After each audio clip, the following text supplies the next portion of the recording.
data-driven strategies limit creativity. That is absolutely not true, and I'm going to talk you through why that is.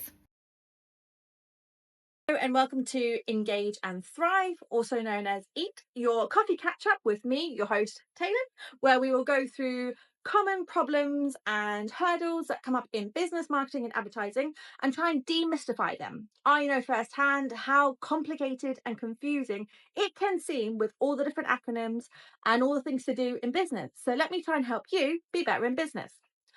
First things first, let's start with grabbing a coffee. So the first thing to declare is I love data, and I'm regularly the person that will be constantly nagging about data and strategy to kind of prove how it can enhance creativity. So throughout my career, I suppose one thing that's always come true is really understanding that art and science need to work together. So art being the creativity and science being the data, the strategy, the who, the what, the when, the how to actually get the creativity to work. I think the misconception that data-driven strategies limit creativity is people don't understand how to get them to work together, and they think that they're opposite. And a lot of times in business, you actually have reporting or data analysis sitting completely separate to marketing or sales, and there's not that integration. But actually, if you think about it, having the data and the creativity, you're creating meaningful and measurable marketing. Too many M's for one episode. As always, we're going to go through vocab. So the first one is data-driven strategies, which what this basically means is having a strategy using data insights to guide and optimize what you're doing. The next one is A/B testing. And this literally means doing a test of running A and B and seeing which works better. Typically, people would do this with A/B testing a landing page, A/B testing a campaign, A/B testing an advert, some copy. We'll go into it further in the takeaways.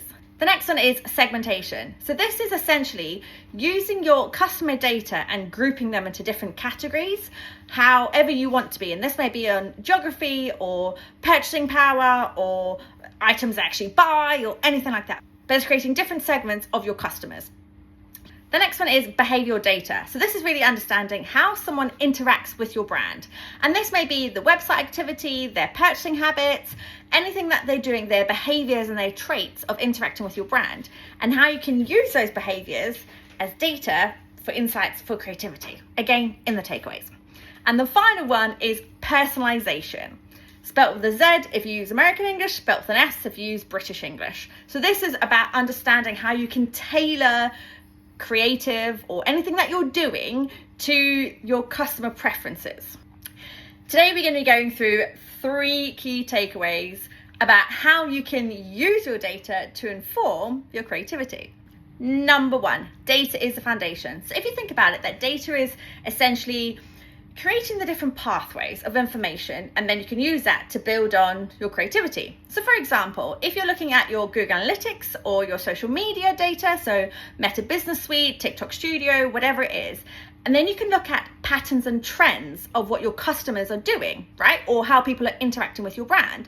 That then can tell you things like what time of day people are going to your website, or what locations people are coming from, or if it's in reference to social media, which piece of content is getting the highest engagement. So not only the views, but actually the likes, the shares, the comments, the sends, that's the high engagement. That's really the piece you want to focus on. Then if you think about those interactions as part of your audience, that's the base, building understanding of how you can then use that to be creative. So for example, if you're going to create some behind the scenes content, okay, and you know that your audience are typically always online in the morning, interacting on your website or interacting with you on social media. Again, geographic dependent, target audience dependent.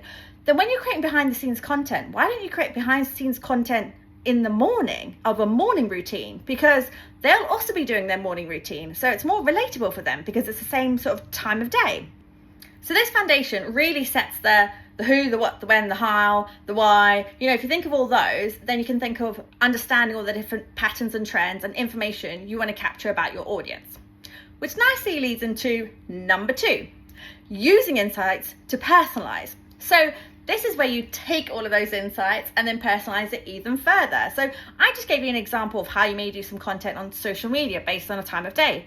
But let's take it one step further. Let's go a little bit deeper. So What about when people are going on your website, if certain things changed on your website, depending on the time of day they're coming onto your website, or from certain geographical locations, localizing it or changing what's available? And I don't just mean like dark and light mode. I mean literally like available stock or good evening or anything like that to interact with your brand. Or if you're thinking about email marketing, don't be afraid to tell your audience what segment they're in. So if they are returning users, obviously don't call them a returning user, but a valued customer, or are they actually the CEOs of startups, or are they the VIPs because they spend a lot of money with you? Use those segments to tell your audience that they're part of their segment. Again, that personalization, and it feels really good. The other thing to give you an example of is we're so familiar with this personalization, we probably don't even realize. Like if you think about watching Netflix, and the Netflix actually uses your behavior based on what you've been watching to give your next recommendation. So you can also think about that in the e-commerce space as well, with Shein and Amazon, what's in your basket, or what you bought last time and what you might like next, or what other people bought similar. It's already happening to us day in, day out. So again, why are you afraid of doing that personalization? Utilize as people like it. Number 3, balancing gut and data. So as a marketer, this is something that you kind of get caught into a bit of a spin about, because there are certain things that you've got to trust the data, and there's other things that also you've tried from experience, or you just know you get a gut feeling. And I think also, especially being a business owner, you may have gut feelings about things, or especially if you're trying to understand your target audience a bit more and work out who they are and what they do. So this is where the nice way of balancing data with that gut feeling is to run A/B tests. So if there is something that you're thinking like, that might work, and this could be anything from a color of a button to a position of a button to an advert, a hook on a short. So a lot of times you'll see people actually do like a YouTube short or a Facebook ad where they'll run like snippets of their long form content. And they typically do that as a way of engaging with an audience to see what gets the audience to bite for their long form content, and then they'll use that as their hook actually on their long form content when they do it, or as a thumbnail test, or whatever it is. Again, you can think about this another way if you have a different way of approaching your audience. Do you want more team focus, or do you want more CEO focus, or do you want more product focus? Again, you can A/B test it and see what people like and the content they engage with, paid ads, organic ads, however you want to do it.